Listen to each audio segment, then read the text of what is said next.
Bismillahirrahmanirrahim. Alhamdulillah.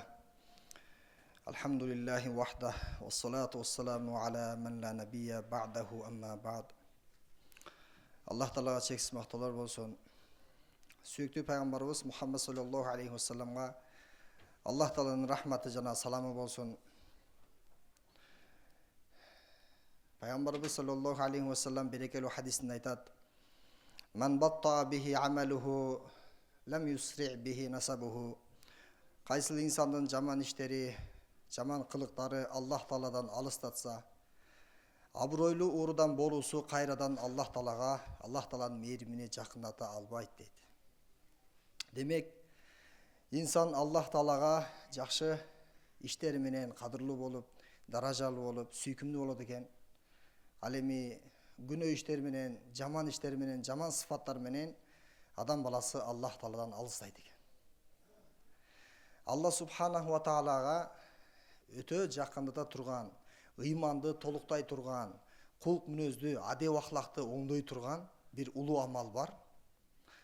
Ал аманат деп аталат. Эгер инсанга ушул аманатчылдык деген сыфат келе турган болсо, ал инсандын ыйманы дагы толук болот, жана кулк мүнөзү дагы пайгамбар алейхиссаламга окшошот. Пайгамбар саллаллаху алейхи ва саллям бул адамзаттын эң асылы, бүткүл пайгамбарлардын имамы, пайгамбар боло электе ушул ыйык сыпатка ээ болгон, анын жашоосунда табылганда. Мулакканун бисифатил амин кабла нубуватихи. Пайгамбар алейхиссаламга пайгамбарлык берилүүдөн мурда эле аманатчыл деген сыпатты өзүнө алган. Элдердин бардыгы пайгамбар алейхиссаламды аманатчыл деп тааныган. Пайгамбар алейхиссаламды бардыгы Мухаммад десе, ас-садикул мастук, ал чын сүйлөгөн жана аманатчыл деп бардыгы тааныйт эле да. Бир жолу пайгамбар алейхиссалам бирөө менен ушул мамилесинде бир аз пайгамбарыбыз саллаллаху алейхи ва саллям күтүп калат. Жанагы пайгамбар алейхиссаламга бересеси бар инсан үйүнө кетет дагы, бирок кечигет да. Ошол учурда пайгамбар алейхиссаламга пайгамбарлык бериле элек болчу. Ал инсан үйүнө барат, кайсыл бир иштер менен алек болуп, пайгамбар алейхиссаламга берген уадасын унутуп калат. 3 күндөн кийин анан эстейт. Мен жанагы Мухаммад саллаллаху алейхи ва саллям менен мамиле кылбадым беле? Мен ага айтпадым беле? Мен сенин акыңды берем, бир аз убакыттан кийин ушул жерде күтүп тур деп айтпадым беле? Эми бир барып көрөйүнчү. Ал кетип калса керек. Бирок бир барып көрөйүн деп барса, пайгамбар алейхиссалам ошол жерде турган экен да. Ошондо пайгамбар алейхиссалам ага айтты: "Сен эгерде келбей турган болсоң, мен келбейм деп айтып койбойт белең. Сен келип калсаң, мен бул жерде жок болуп калбайын. Мен сага берген уадама каршы чыкпайын. Ушул жерде күтүп турам деп кетип калсам, сен келип мени издеп убара болуп калба" деп пайгамбарыбыз саллаллаху алейхи ва саллям пайгамбар боло электе эле аманатчыл болгон. Өзүнүн акысын алууда дагы, берүүдө дагычы. Бул өтө зарыл сыпат, бул ыйманды толуктайт. Пайгамбар алейхиссалам берекелүү хадисинде айтат: "Ла имана лиман ла аманата ла." Кайсыл инсандын аманаты жок болсо, аманат кылат турбайт аманатына, ал инсандын ыйманы толук эмес дейт. Ал инсандын ыйманы алсыз дейт. Ыйманды толуктай турган амал бул аманат экен да. Пайгамбар алейхиссалам пайгамбар боло электе ушул сыпатка ээ болгон да. Жана ар бир инсанга өтө зарыл. Аллах Таала ыйык Куранда дагы, Муъминун сүрөсүндө дагы: "Валлазина хум ли аманатихим ва ахдихим раун."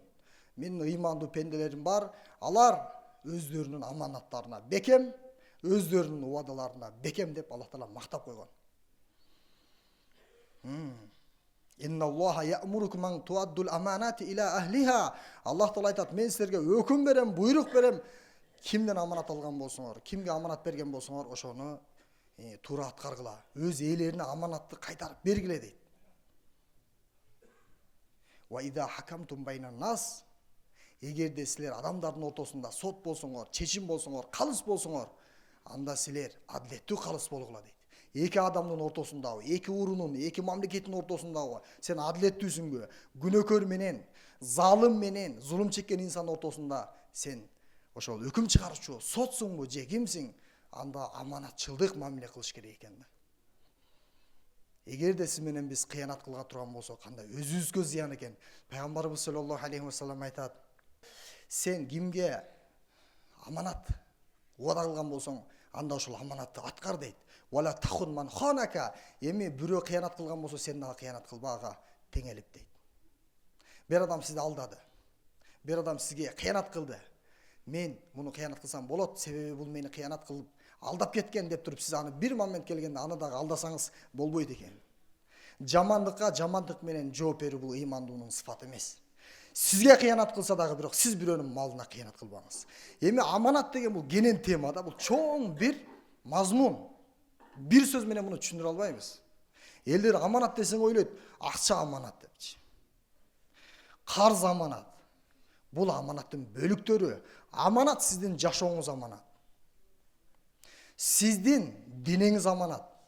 Сиздин өмүрүңүз аманат сизге. Алла берген анычы. Бул жалган жашоо сизге аманат. Бул менчик эмес. Аллах Таала бейиштен менчик кылып берет. Бул дүйнөдө эч нерсе бизге менчик эмес. Сеники эмес, меники да эмес. Биздики да эмес, эч кимдики эмес. Бир Аллахтыкы бардыгычы. Асман жердин казынасы Аллага таандык, бардыгын Аллах берген. Эртең бул бардык нерсени Аллах Таала сурайт. Ар бир аманаттан жооп бергенге туура келет да. Мейли ал сенин балаң болсун, мейли ал сенин аялың болсун, мейли соода сатыктагы мамиле болсун, мейли сен күбөлүккө өттүң, же болбосо өкмөт иштеринде, коомдук иштерде сага кандайдыр бир иш тапшырылды. Ошолордун бардыгын өз ээлерине тапшырып беришибиз керек. Аллах Таала кыямат күнү сурайт. Кыямат качан болот? Кыямат жакында болот. Өтө тез арада болот. Качан? Анын белгисин кантип билсек болот? Пайгамбар алейхисалам белгилеринен бери айтып кетти да. Күндөрдүн биринде Пайгамбар алейхисалам бир жамаат менен сүйлөшүп отурган мезгилде бир адам келди, ал бедуин болчу, ал тоолук инсан болчу. Ал сурады. Суроо узатты: "О Аллахтын элчиси, сиз айтыңызчы. Матасаа, бул алам жок болот, кыямат болот. Биз ыйман келтирдик кыяматтын болушуна. Бирок качан болот?" дейт. Кыямат качан болот дегенде Пайгамбар алейхисалам жооп берген жок. Акырын басып кетип калды. Ошондо жанындагы инсандар бул тоолук адамдын суроосун Пайгамбар алейхисалам укпай калды десе, экинчиси Пайгамбар алейхисалам укту, бирок жактырган жок суроону деди. Ошентип Пайгамбар алейхисалам бир канча жерге басып барды. Андан соң кыяматтын туруусу, кыяматтын болуусу туурасында суроо берген инсан кана, чакыргыла ошону деди.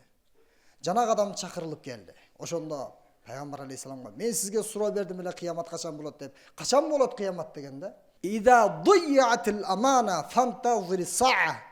Качан адамдар аманатка бекем болбой, аманатка кыянат кылып, аманатка менчиктей мамиле кылып баштаганда, ошондо кыяматты күтө бер дейт. Ошондо кыямат болот дейт. Кыяматка жакындаганда бул аманат көтөрүлөт экен. Аманаттуу чынчыл инсанды эч ким таппай калат экен. Издейт, шаарлап, мамлекеттеп, элди кыдырып, паланча адам аманатчыл дейт, бирок барсаң ал дагы кыянатчыл болот да. Адам өзүнүн досуна дагы, өзүнүн шериктештерине дагы, аялына дагы, баласына дагы, ата-энесине дагы ишенбей турган мезгил келет экен да. Качан? Кыямат жакындаганда. Ошондуктан сиз менен биз аманатка аяр, этият мамиле кылышыбыз керек да. Алла субханаху ва таала Куранда бир эмес, бир канча аяттарда бул аманат туурасында айтып кетти. Асман жерге сунуш кылдык бул аманаттарды дейт. Асман жер көтөрө албайм деди дейт. Диндичи? Эң чоң аманат бул дин экен туугандар. Андан сырткары динден башка бардык нерсе биз үчүн аманат. Бир да нерсе биз үчүн менчик эмес. Бир да нерсе биз үчүн өзгөчө эмес. Бардыгы бизге убактылуу. Эми аманаттын пайдасы өтө көп, аткарбасаң зыяны өтө көп да. Аманаттын пайдасы туурасында бир окуя айта кетели. Умар радиаллаху анхунун адаты элдерди кыдырат эле. Элдердин абалын билип, элдердин көйгөйлөрүн, маселелерин чечип, күн десе күн дебей, түн десе түн дебей. Күндөрдүн биринде Умар радиаллаху анху түн ичинде жолду кыдырып, көчөлөрдү кыдырып бара жатса, ушунчалык мейлүүн түн, ызычы жок, шамал жок, тып-тынч. Үйдөгү үн сыртка угула турган деңгээлде да. Bir apa özünün kızına aytıp жатат. Sen ушул сүттү саадыңбы? Эми сууну куй дейт. Биз көбүрөөк пайдалайлы дейт. Киреше көбүрөөк болсун. Эми бир чакасы 1,5 чака болор. Көбүрөөк кошсо 2 чака болор. Бирок кандай болсо дагы жанагы апа өзүнүн кызын кыянатка мажбурлап жатат да. Бир жолу айтты, эки жолу айтты. Ошондо кызы Амирул Муъминин Умар радиаллаху анху айтпады беле, биздин падышабыз, жетекчибиз эч качан кыянат кылбагыла. Эч качан силер сүткө сууну кошуп сатпагыла деп айтпады беле дейт. Карасаңыз, сүт сатып алган адам ошол жерден ичпейт, ал чийки. Ал үйүнө барганда кайнатып туруп ичет, нака сүтпү, анык сүтпү, же аралашмабы, ал билинип калат баары бир. Эртеби кечпи билинип калат ал. Жүрөктөн наразы болот. Бирөөнүн акысы разы болбостон туруп сага адал болбойт. Эч качан. Арам болот. Ал арам бир жерден тешип чыгат. Ла ядхулул жанната жасадун гудия бил харам. Арам менен азыктанган дене эч качан бейишке кирбейт дейт. Ошондой. Адал тамак жеш керек. Жанагы апа өзүнүн кирешесин арам кылайын деди эле. Түнү сайт экен, эртең менен таң атпай таң эртеңин сатат экен да. Кыз айтты, Алладан коркуңуз. Амирул Муъминин эгерде биле турган болсо, акыбалыңыз оор болот деди. Амирул Муъминин караңгы түндө каякта көрөт кызым? Куй дедими, куй дейт. Ошондо Умар радиаллаху анху ошол үйдү көрдү. Эртеси күнү сураштырып, ошол үйдөгү кыз турмушка чыкканбы же чыккан эмеспи десе, чыккан эмес экен да. Өзүнүн Асим деген уулу бар эле, баласы бар эле, сүйүктүү. Умар радиаллаху анху жанагы кызга жужулук төшөп, өзүнүн баласын никелеп берди да. Андан бир кыз, бир наристе төрөлдү. Ошол кыз чоңоюп, анан бир бала көрдү. Ал баланын аты Умар бин Абдул Азиз, рахматуллахи алейхи. Бир канча сахабалардан кийинки доордо келсе дагы, бирок Абу Бакыр, Умар, Усман, Али радиаллаху анхумдардан кийин 5-чи даражага жетти да. Өзү сахаба эмес. Ушунчалык адилеттүүлүк орноду. 2,5 жылга жетпеген убакыт, аз эле убакыт падыша болду. Бирок ошонун адилеттүүлүгү доорунда карышкыр менен койлор бир суу ичип калган экен да. Ушунчалык адилеттүүлүк айбандарга чейин өтүп кеткен да. Адам оңосо алам оңолот деген ошол да. Ошондуктан сиз менен биз бир аз пайда деп туруп, түбөлүктүү зыянга калып кетпейли да. Пайда көрүнүп атат сыртынан карасаң, бирок ал ачыктан ачык зыян да. Биз билбейбиз аны. Көп адамдар билбей ошону кылып атат, билгенде андай кылбайт эле. Ал аманатка кыянат кылуунун зыяны канчалык экендигин билгенде инсан андай жолго барбайт эле. Машинесин алдап сатпайт эле. Товарын алдап сатпайт эле. Эмне үчүн? Иннаху ла юхиббул хаинин. Акыйкатта Аллах Таала кыянат кылгандарды жек көрөт, эч качан аларды жакшы көрбөйт дейт. Алла жакшы көрбөсө биздин өмүр бою кылган ибадатыбыздын не кереги бар анда? Ибадат кылдың, эртең ибадатың сага пайда бербесем не кереги бар анда? Ибадат бизге пайда бериш үчүн эртең оор күнү, кыйын күнү сиз менен биздин Аллах Таала болгон ишенишибиз бекем болуш керек. Ыйман амалдары, ыйман сыфаттары бизде болуш керек. Ыйманды толуктай турган өтө зарыл сыфат бул кулк мүнөз экен да. Жана жакшы кулк мүнөз качан келет? Аманатчылдык менен келет да. Бир адамды жакшы кулк мүнөздө ойлойсуң, билбейсиң сен анычы. Алдап коюшу мүмкүн, кыянат кылып коюшу мүмкүн. Бир карга суунун жээгине конот да. Суунун жээгинде орун алат. Ошентип баягы суунун жээгинде суу ичип, нары басып, бери басып жүрсө, бир ошол жерде сакалчан инсан отурган экен да. Ак сакалбы, көк сакалбы, кыскасы бирөө олтурат да. Карга ойлоп тур, эми башкасы кыянат кылса дагы бул кыянат кылбаса керек. Ошол жакыныраак ошонун жанына барып, ушул балким бир нерсе берип калар, же ошол жерден барып суу ичейин десе, таш ыргытса бутуна тийип сынып калыптыр бутучу. Ошондо айткан экен, ушул алдап койду да, ушул мен сенин ак сакалыңа ишенип калыптырмын. Мен сенин мындай ак сакал экениңди билгениңде мен сага жакынчолобойт элем дейт да. Адам сыртынан мусулман болгону менен, мусулманга окшогону менен ички жашоосун окшош үчүн көп мээнет кылыш керек. Анын үчүн көп Алла жолуна чыгыш керек, көп ысык соокту көрүш керек, көп кыйналыш керек. Адам баласы бышыш керек. Туура кече эле бөтөлкөдөн чыкты. Кайра эле бөтөлкөгө кирип кетиш мүмкүн. Кече эле бөтөлкөдөн чыкты. Эми сакал койду, оңолоюн деп жатат. Бүгүн оңолбосо эртең оңолот. Бирок сиз менен биз кайсыл жерде болсок дагы сиз менен биз аманат деген сыфатка бекем болойлу да.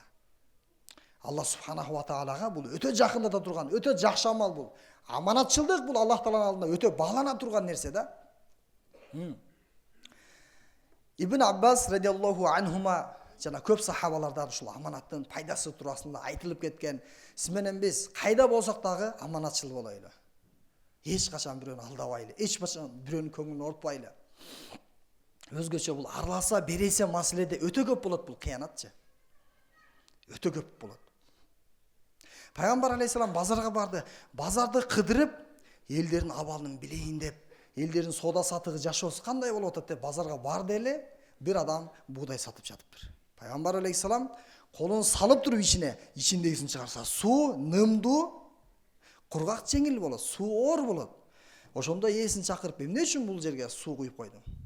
Эмне үчүн алдап сатып атасың товарыңды дегенде, о Аллахтын элчиси, мен эч кандай суу куйган жерим жок, жамгыр жааган болчу, өткөн болчу.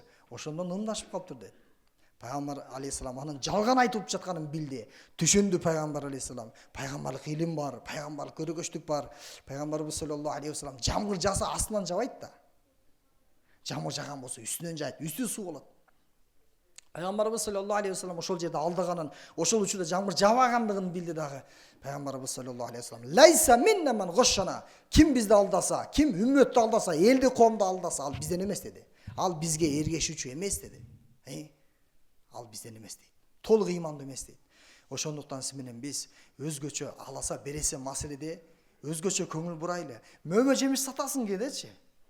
Жакшылардын үстүнө коет, анан жамандардын чириктери астында, билбейсиң да. Караган адам үстүнөн карайт мүшөктүн үстүнөн, анын ичин ачып карабайт. 5 мүшөк бер дейт, үйүнө барса 1 мүшөк чыгат же 2 мүшөк чыгат да. Канча адам капа болду. Эгер айтып койсо, анча-мынча чириктер бар десе болот да. Эмне үчүн алдайт? Эмне үчүн? Алдаса кимди алдады? Өзүн алдады. Алдаган инсандарга Алланын каргышы жайт дейт. Алдаган инсан Куран окуп атса да Алланын каргышы жайы берет экен да. Ла'натуллахи алал казибин деген аят бар. Аллахтын каргышы жалганчыларга болсун дейт. Куран окуп атат, бирок Алланын каргышы тиеп атат бугачы. Эмне үчүн? Бул инсан алдап койгон. Китайский товарды европейский деп койду мисалычы. Же болбосо бир жерден товар алып келди, өтө сонун товарда, өтө кымбат товар. Бал мисалычы. Эми ошол бал челектин балын алды дагы башка сахар менен жана башка нерселер менен аралаштырып койду. Көйүп кетти. Элдерге айтты, бул эң бааланган нарындын бул. Алайдын балы деди. Элдер ишенди. Андай болсо 1 тонна бер деди. Андай болсо мындай тиндей соода бүттү. Караса айткандай эмес. Же кымыз сатты. Же жана башка нерсе сатты. Алдабаш керек. Аласа береседе сиз менен биз так болойлу, нак болойлу. Алладан коркойлу. Аллах Таала көрүп турат сенин жашырганың мененчи. Алла субханаху ва таала билип турат. Былтыркы товарбы, былтыркы деп айтыңыз. Ачык айтыңыз, соодаңызда береке болот. Аманаттын пайдасын көрдүк го. Умар бин Абдул Азиз деген ыйык инсан, мына ошол аманатчыл эненин себебинен пайда болгон да. Эгер балдарым аманатчыл болсун, эртең менен кыйнабасын, алдабасын, эртең мени карлардын үйүнө таштабасын, эртең мага жаман оор мамиле кылбасын десеңиз, анда аманатчыл болуңуз. Аллах Таала сизге не берсе, ошолордун баардыгын аксын бериңиз да. Бүгүн мүмкүнчүлүк бар. Аллах Таала канча пайгамбарларды жөнөтсө, риваяттарда түрдү келет. 100 миңден ашуун пайгамбарлар келсе, ар бир пайгамбар айтат эле: "Инни лакум расулун амин." Коомуна, элине, мен силерге пайгамбармын, элчимин, аманатчылмын деп айтат эле да. Шуайб алейхиссалам болсун, Нух алейхиссалам болсун, Иса алейхиссалам болсун, Муса алейхиссалам болсун, кайсыл бир пайгамбар болсун, ал өзүн тааныштырып жатканда эмне дейт эле? Инни лакум расулун амин. Мен аманатчылмын, мага ишенсеңер болот. Аманатчыл деген эмне ал? Ал кайсыл тилден, кайсыл сөздөн алынган десе, аманатчыл деген сөз ал-амн деген сөздөн алынган да. Анын мистагы, анын чыккан жери бул амн, тынчтык деген маанини берет да. Сиз аманатчыл болсоңуз, эл тынч болот. Сиз аманатчыл болсоңуз, өзүңүзгө пайда болот. Жүрөгүңүз кыжалат болбойт, ишиңиз токтоп калбайт. Сиз аманатчыл болсоңуз, сизге пайда болот. Сиз аманатчыл болсоңуз, элге пайда болот. Элдин батасы менен көгөрөсүзчү. Акча менен эмес, акчанын көптүгүнөн эмес. Бир карынбайды, бир кумалак чиртет дегендей, ушундай сиз менен биз адалдан табабыз, маңдай терибиз менен табабыз. Бирок сиз менен биз аны кичинекей нерсе менен арам кылып алабыз да. Болор болбос нерсе менен арам кылып алабыз. Анын не кереги бар бизге? ушунча кыжалат, ушунча кыйынчылык, ушундай маңдай тери менен тапкан адал оокатты бир аз эле бир сөз менен эле арам кылып алдыңыз. Эмне пайда таптыңыз? Сатылбаса сатылбай деле калсын. Арзан сатылса арзан сатылсын. Бирок ошондо береке бар да. Эгер сиз менен биз аманатчыл болсок, ошондо ыйман толук болот экен. Аманатчылдык деген, тынчтык деген сөздөн алынган дейт. Ла ю'мину ман ла я'ману жаруху бавайқуху. Кимдин кошунасы андан тынч болбосо, сак болбосо, анын ыйманы толук эмес дейт. Көрдүңүзбү? Аманат деген, тынчтык деген. Сизден тынчтык жетет аманатчыл болсоңуз, аманатчыл болбосоңуз, анда сиздин кыянатыңыз ар бир инсанга жетет. Кошунаңызга жетет, аялына жетет, баласына жетет, малына жетет, аброюна жетет. Бирөөнүн аброюна, бирөөнүн канын төгүүгө алып барат барыпчы. Жамандык кичинекей шооладан башталат. Жамандык ал оттон башталбайт. От кичинекей шооладан башталат. Барып ал өрт болот. Бардығын жоқ кылат. Сиздин бүт амалыңызды ушул кыянатчылдык сыпатыңыз сизди коргулат да. Ошондуктан аманатчыл болойлу. Кимдегин бирөөдөн бир нерсе алса, анда берем деген ниетте алсын да. Аллах Таала берекесин берет. Абдулла бин Мубарак деген рахметуллахи алейхи улуу инсан болгон. Марот деген мамлекетке, өлкөгө барат. Ошол жерден илим алам деп барат. Анан ошол шаарга киргенде чоң окуу жай бар экен, чоң медресе бар экен. Ал жерде жаш балдар талим, тарбия, адеп, ахлак, аманат, ыйманды үйрөнүп жатыптыр да. Анан ошол жерден устаз мен илим алганы келдим эле. Бир канча убакытка, бир канча маселелерим, суроолорум бар эле. Мен бир канча жылдан бери Алла жолунан жүрөм. Бир маселелеримди тактап алайын сизден, сиздин илимиңизден бир пайдаланып, нурун алып калайын дегенде, макул дейт. Батамды алсаң анда эмесе, сен менин сабагыма кошул дейт. Сабакта олтуруп бир маанилүү маселе келет. Ошол маселени жазыш керек болот. Ошол учурда калеми чөнтөгүндө жанында эмес болуп калат. Ошондо Абдулла бин Мубарак рахматуллахи алейхи бирөөнүн жанында шеригинен, досунун калемин сурайт. Мага калемиңизди берип тургузчу, бир сөз жазып алайын деп. Бирок инсан аввалун нас. Адамдардын эң алгачкысы, эң биринчи ата, эң биринчи пайгамбар Адам алейхиссалам унчак болгон, бизде дагы унчак сыфат бар да. Абдулла бин Мубарак рахматуллахи алейхи канчалык зээндүү болсо дагы, илимдүү болсо дагы, бирок инсан ал периште эмес. Ал унутуп калды. Ал жанагы шеригинен алган ручкасын, калемин унутуп калды. Бирөөнүн аманатын унутуп калды дагы. Анан кийин жолдон кетип бара жатып, жолдун ортосуна келгенде эстеп кетти. Бир ай жүрдүбү, же 2 ай жүрдүбү, бирок ошол жерден кайра кайтты бир калем үчүн да. Эмне болмок эле? Бул калемди мен дин жолуна иштетем, ошол адамдын атынан сооп болсун, же сатып туруп эле бир калемди башкага бирөөгө берип коеюн, ошонун атынан деген жок. Ал кайра ошол жерге кайтып барды. Көрдүңүзбү? Берем деген ниетте бирөөдөн бир нерсе алсаңыз, Аллах Таала бердирет. Бирок бербейм деген ниетте, жүрөгүңүздө берейин деген ниет жок болсо, Аллах Таала эч качан бердирбейт. Карыз болосуз, бул дүйнөдө карыз болосуз, ахиретте да карыз болосуз. Эртең бүт жакшылыгыңызды ошол инсандарга тапшырып бересиз да. Алардын күнөөсүн ишe көтөрөсүз да. Анчалык банкрот болуш ешим каалабайт. Бирок бүгүнкү күнү сиз менен биз түшүнүшүбүз керек. Аманатпы? Болду, аманат. Аманатка кыянат кылуу бизге туура келбейт. Бул мусулмандын иши эмес, бул мусулмандын сыфаты эмес. Бизде кыянат деген нерсе бир да жолу кездешпесин да.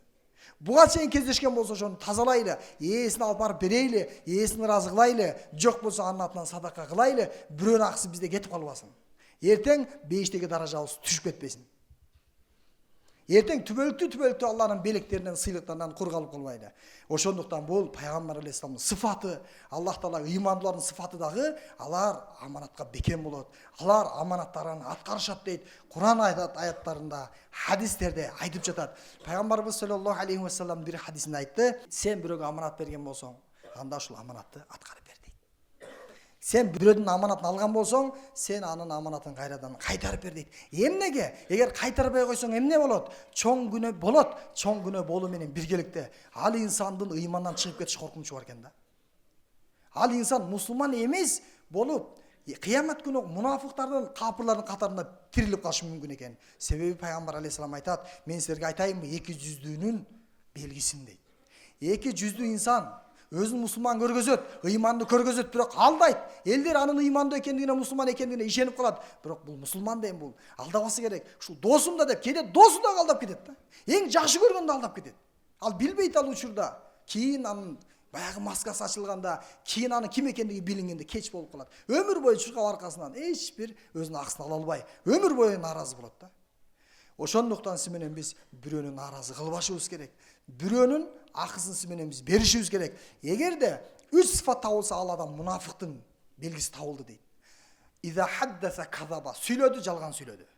Ва иза утумина хана, качан аманат кылса, аманат берилсе, аманатка кыянат кылды дейт. Бул мунафыктын сыфаты экен да. Вада, вайда, ваада, ахлафа. Вада кылса вадасына турбайт, сүйлөсө жалган сүйлөйт, аманатты бирөөдөн алды, эми кыянат кылып койду.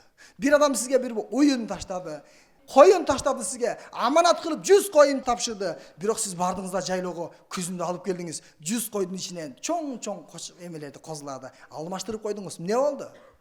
Кыянат болду. Ким көрөт анын зыянын? Сиз көрөсүз. Вала тазиру вазирату визра ухра. Сиздин күнөөңүздү балаңыз көтөрбөйт. Ар бир инсандын күнөөсү өзүнүн мойнунда. Аллах Таала бардыгыбызга аманатчылдык, пайгамбарлык, чынчылдык, жакшы сыфаттарды насип кылган болсун.